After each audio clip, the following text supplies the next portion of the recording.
కేంద్రం నూతనంగా తీసుకొచ్చిన అగ్రకులాల పేదల రిజర్వేషన్ల అమలుపై రాష్ట్ర మంత్రివర్గం కీలక నిర్ణయం తీసుకుంది.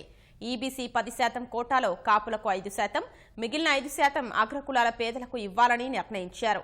దీనిపై సమగ్రంగా చర్చించి విధి విధానాలు అసెంబ్లీ ముందుకు తీసుకురానున్నారు.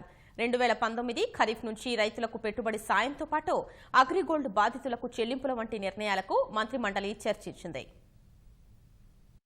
గత ఎన్నికల్లో కాపులకు ఇచ్చిన రిజర్వేషన్ హామీ అమలు చేసేందుకు ముఖ్యమంత్రి చంద్రబాబు కీలక నిర్ణయం తీసుకున్నారు. అగ్రకులాల పేదల కోసం తీసుకొచ్చిన 10% రిజర్వేషన్లో సగం కాపులకు అమలు చేసి మిగిలిన సగం మిగతా వారికి వర్తింపచేసేలా రాష్ట్ర మంత్రివర్గం నిర్ణయించింది. ఈ అంశంపై సమగ్రంగా చర్చించి విధి విధానాలను అసెంబ్లీ ముందుకు తీసుకురావాలని అధికారులను ముఖ్యమంత్రి ఆదేశించారు. ప్రభుత్వ నిర్ణయంపై సర్వత్రా హర్షం వ్యక్తమవుతుంది. కాపులకు రిజర్వేషన్లు అమలు చేయడం చరిత్రాత్మకమని మంత్రి నారాయణ అభివర్ణించారు.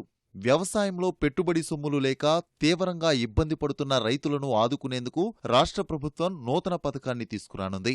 2019 ఖరీఫ్ నుంచి రైతులకు పెట్టుబడి సాయం అందించాలని మంత్రిమండలి నిర్ణయించింది. త్వరలోనే ఈ పథకం అమలు విధి విధానాలు ఖరారు చేయనున్నారు. రైతులు, కౌలు రైతులకు మేలు జరిగేలా నిర్ణయం తీసుకోనున్నారు. ఆంధ్రప్రదేశ్ రాష్ట్రంలో కాపులకి 5% రిజర్వేషన్లు ఇవ్వాలని ఇప్పటికే అసెంబ్లీలో బిల్లు పాస్ చేసి కేంద్రానికి పంపించిన నేపథ్యంలో ఆ ఈబీసీ రిజర్వేషన్లు 10%లో 5% కాపులకు ప్రత్యేకించాలి ఆంధ్రప్రదేశ్ రాష్ట్రంలోని మంత్రిమండలి ఒక తీర్మానాన్ని ఆమోదించింది. రైతులకు ఆర్థిక సహాయం అందించాలనే అంశాన్ని కూడా చర్చించాం. దీని మీద మార్గదర్శకాలు ఇంకా తయారు కావాల్సి ఉంది.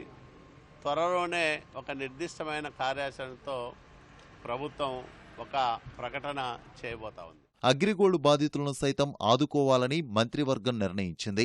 250 కోట్ల రూపాయలను ప్రభుత్వం ద్వారా ముందస్తు చెల్లించనున్నారు. ఇప్పటికే 50 కోట్ల రూపాయల డిపాజిట్లు ఉన్నాయని, దానికి ఈ మొత్తం కలిపితే 300 కోట్లు కానుంది. ఈ సొమ్ముతో ముందుగా చిన్న మొత్తాల వారికి చెల్లింపులు చేయాలని ప్రభుత్వం ఆలోచిస్తోంది.